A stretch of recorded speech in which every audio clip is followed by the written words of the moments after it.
नमस्कार साथियों, स्वागत है आपका मेरे इस YouTube चैनल पर।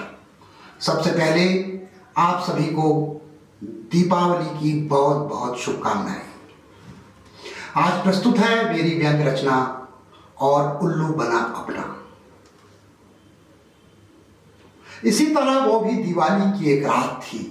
बच्चों के साथ मोहल्ले में ग्रीन पटाखे जलाकर पर्यावरण को नुकसान न पहुंचाने की शांति से मन ओतप्रोत था। ज्यादातर पटाखे बच्चों ने मुंह से अजीब अजीब आवाज निकालकर फोड़े।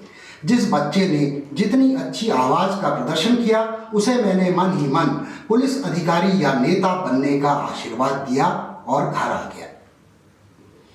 घर के चारों ओर रोशनी उतनी ही थी जितनी जेब के लिए मुनासिब थी, लिहाजा मालाओं से ज्यादा दियों और मोमबत्ती की रोशनी पर भरोसा किया गया था। बीबी सज संवर कर तरह तरह के पकवान और फल सजाए लक्ष्मी माता की तस्वीर के आगे बैठी थी। उसे बताया गया था कि पैसा ही पैसे को खींचता है, इसलिए खून पसीने की सारी कमाई एक छोटी सी पोटली की शक्ल में सामने धरी थी। चंचल लक्ष्मी को साधने की उसकी इस मासूम सी कोशिश को माता के पांव के पास बैठे उलूक राज घूर रहे थे। बीबी की इस निस्वार्थ पूजा को देखकर मुझे अच्छे दिनों की तरह ही ये यकीन होने लगा था कि आज माता लक्ष्मी मुझ आम इंसान के घर पर जरूर पधारेंगी। दिमाग में अचानक घुस आए इस वहम पर भरोसा करके मैंने घर की खिड़की खोल दी। ठंडी हवा भीतर तक काटने लगी, पर सोचा क्या पता माता लक्ष्मी रात के 12 बजे दरवाजा खटखटाने में संकोच करें। मैंने रजाई उठाकर खिड़की के पास पड़े तख्त पर ही उनका इंतजार करने का फैसला किया। मेरी आंख कभी खिड़की पर जाती और कभी दीवार घड़ी पर। यह सिलसिला शायद 12 बजे से 1-2 मिनट पहले तक चलता रहा। मेरे कान अच्छे दिनों की आहट सुनने को बेताब थे और मन जुमलों से खेल रहा था। अचानक खिड़की पर किसी पक्षी के पंख फड़फड़ाने जैसी आहट हुई। मुझे एक बारगी लगा कि कहीं कोई चोर तो नहीं, लेकिन जब मैंने अपने सामने रोशनी के एक पुंज को माता लक्ष्मी के वाहन उल्लू में बदलते देखा तो मेरी हैरानी की सीमा ही नहीं रही। उलूक शिरोमणि को साक्षात सामने देखकर मन भाव विभोर होने ही वाला था कि मेरे दिमाग ने उसे पॉज कर दिया। अरे ये तो सिर्फ गाड़ी है, इसका मालिक कहाँ है?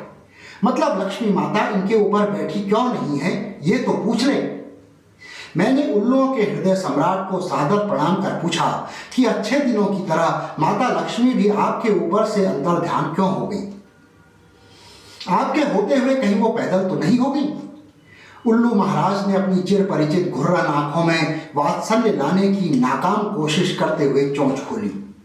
वत्स, मैं तो स्वभाव से फकीर हूं और मुझमें लक्ष्मी को लेकर कोई अनुराग या विराग नहीं है। माता मेरी सवारी करें या ना करें, पर उन्हें उनकी मंजिल तक मैं ही पहुंचाता हूं। यह कहकर उल्लू शिरोमणि ने गर्व से अपनी गर्दन 360 डिग्री घुमा दी।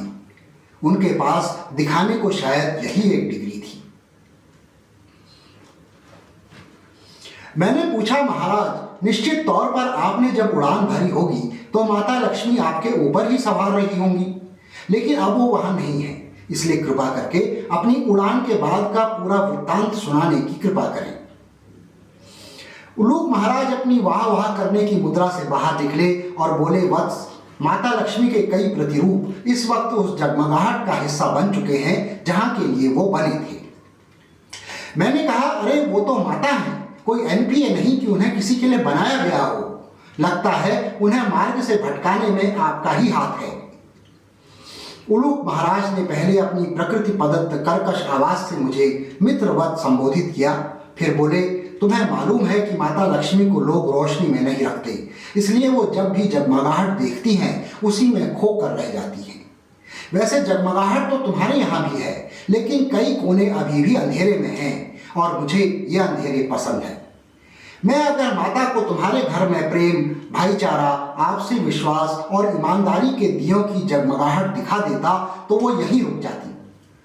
फिर वो यहाँ पर अशिक्षा, अज्ञानता, बीमारी, लाचारी, भूखमरी और पिछड़ेपन के अंधेरे कोनों को भी रहने नहीं देती।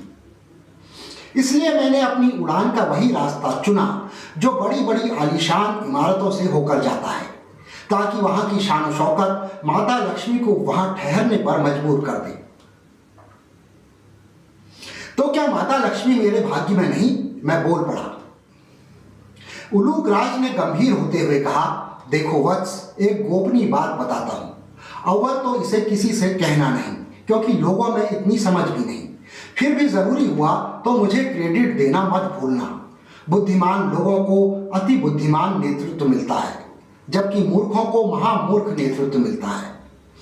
तुम्हारे भाग्य में जो तुमने लिखा वही तुमको मिला है, यानी मैं। माता लक्ष्मी को भूल जाओ और वही करो जो एक उल्लू के राज में तुम्हें करना चाहिए। इतना कहकर उल्लू शिरोमणि एक बार फिर उड़ गए। मैंने पाया कि बीबी इस दिवाली की मेहनत भी बेकार जाने पर फिर से मुझे कोसने लगी थी, और मैं हर बार की तरह फिर से उसे काठ के उल्लू की तरह देख रहा था। पार्श्व में कहीं कोई माता गा रही थी, मैं क्या करूं राम, मुझे उल्लू मिल गया। मैं क्या करूं राम, मुझे उल्लू मिल गया। नमस्कार, जय हिंद, हैप्पी दिवाली।